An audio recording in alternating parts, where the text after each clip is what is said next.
Now, this is going to be primarily for the anxious, preoccupied attachment and the fearful, avoidant attachment to some extent. So I'm going to be discussing how it is that you can manage and eventually eliminate people-pleasing behavior, right? The first step to any change, as I always say, is self-awareness. You have to be aware that there is a problem, right? Once you recognize that there is a problem, then the first step you have to do is to start observing. You almost like to have to really observe when you do this. Identify when it is that you do these things, when it is that you have the tendency to prioritize other people's needs over your own, to your detriment.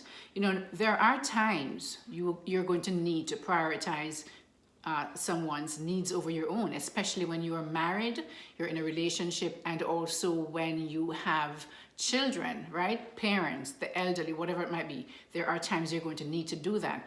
But the tendency I'm speaking about here to people please is really to always focus on others' needs that are not as important. Really, they're not detrimental to their health.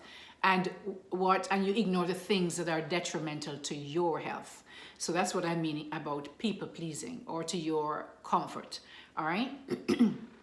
The next thing is, once you identify these situations where you have the tendency to people please, and kind of really, it is really abandoning yourself. And of course, this is one of the primary trauma problems that you have as an anxious, preoccupied, and a fearful avoidant to some extent. And we all know, I hope by now that you know that the fearful avoidant really has a tendency of behaving.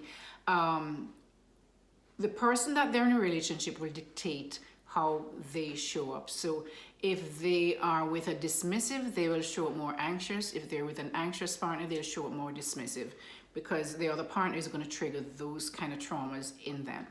All right. So once you identify the triggers, guys, once you have to identify it and try to figure out why it is that you feel that you need to act this way. Identify the triggers that make you act that way. Are there certain triggers?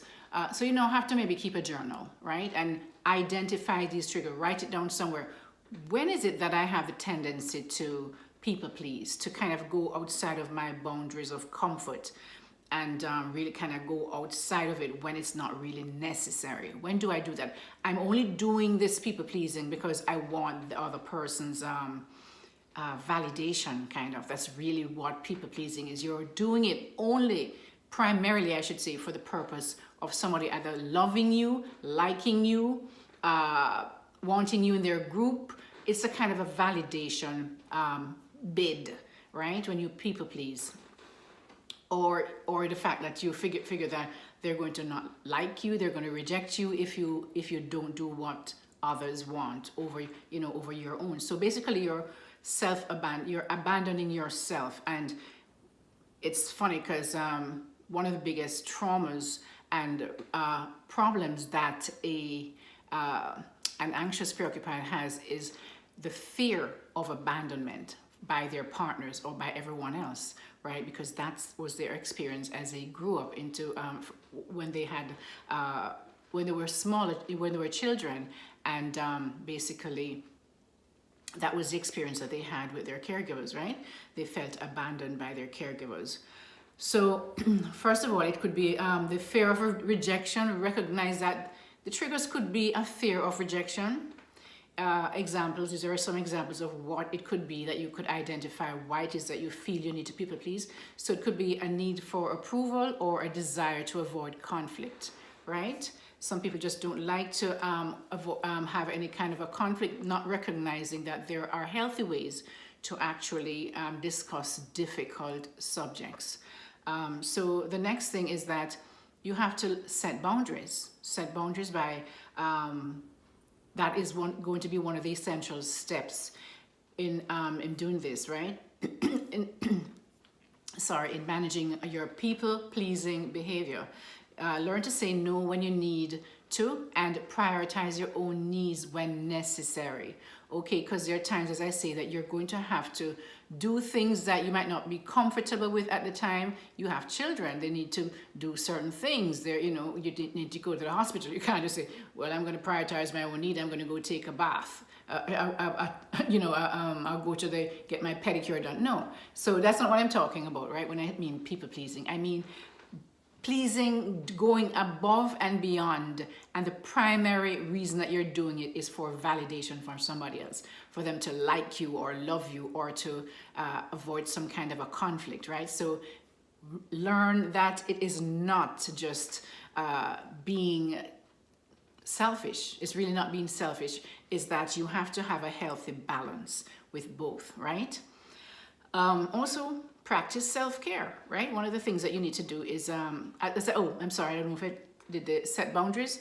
Setting clear boundaries is going to be an essential step, because this is one way that, of course, you show up people-pleasing people, by allowing them to treat you any way that they want, because you don't want to have any type of conflict, or you feel that if you say something about how you feel about how they're treating you, they're going to either leave, depending, or they don't want you around, that kind of thing. So you have to set boundaries, but you also, once you set the boundaries, you have to make sure that you maintain those boundaries. Otherwise, setting boundaries and then allowing somebody to come back in and say something to you, and then you change your mind about that boundary, is just going to teach them that once you set the boundaries and they just complain about it, then you're going to just give in and allow them to do what they used to do, right? So you have to also not only set boundaries, but also maintain those boundaries. And practicing self-care is also, setting boundaries is also a part of practicing self-care, guys.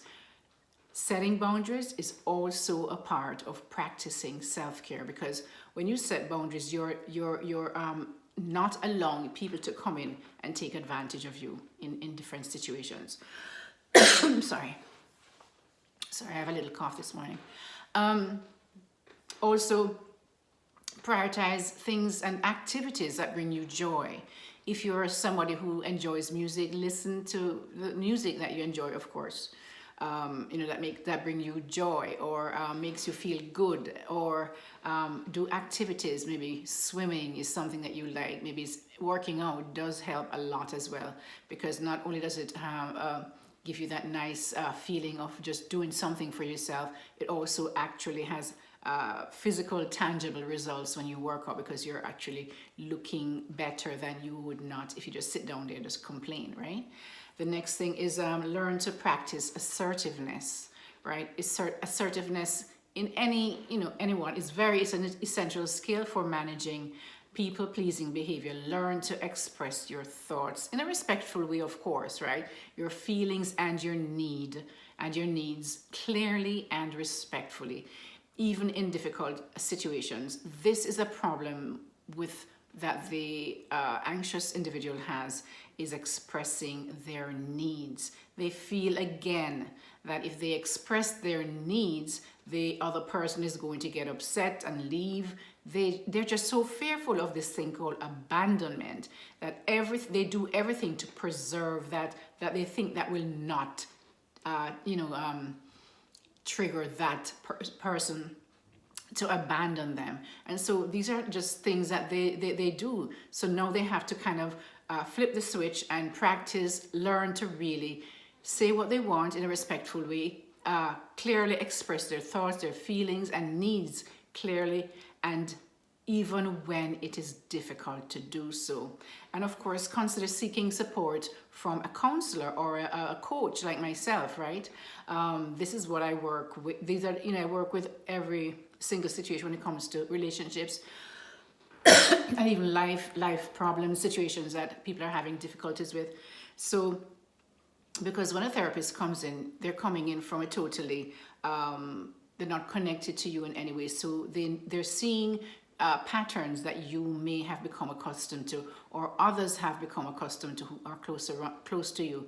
And remember that even though it's very good to have speak to your family members and friends about situations like this, a lot of the times, unless the person is is somebody you can trust to give you the right feedback, most individuals, family and friends, what they will do is tell you what you want to hear, because they don't want to upset you either. They may have problems, people pleasing as well, right? And so you have to be sure to find somebody who's going to tell you the truth regardless, in a nice way, regardless of what you may think about it, right? And this is what a counselor or a counselor is. They will show you they will show you and identify area patterns of behavior and thinking that you may not have noticed, that you've really become accustomed to because you've been doing this for so long, right? Now, seek support. It could be with family members, as I say, but really, guys, make sure that you know that this family member is somebody you can trust to tell you the truth, right? If not, find a therapist, a coach. This is what I do, and to help you manage that and to help you work through that, to really build up that confidence that will allow you to really stop people pleasing. Because all of these, the fear of abandonment is one of those traumas that the anxious, preoccupied, and the fearful avoidant to some extent has, right? So what happens is that if you don't really work on you yourself, growing and moving past those traumas and healing those traumas, then you're going to be it's going to be very difficult for you to actually, learn these new behaviors, because there are other things that might be attached to it, right? So it's good for you to just basically work on yourself as a whole but of course, this can help you in the short run. This can help you in the short run. And this is why I make these videos, to kind of help you along. How do you manage or eliminate people-pleasing behavior? So I hope that you learned something from this video, guys. Please like, share, and subscribe to my channel. Liking it and commenting really does help my video to spread, to go, to be shown to a wider audience. It's an algorithm that YouTube has. So please help me out by liking, sharing, subscribing to my channel, and also hit that notification bell. That way, as soon as I upload new videos that can help you, that you will be notified of them. This is Christine, your Relationship and Mindset Mastery Doctor, and your Leverage for Change. Take care, guys. Until next time. Bye-bye.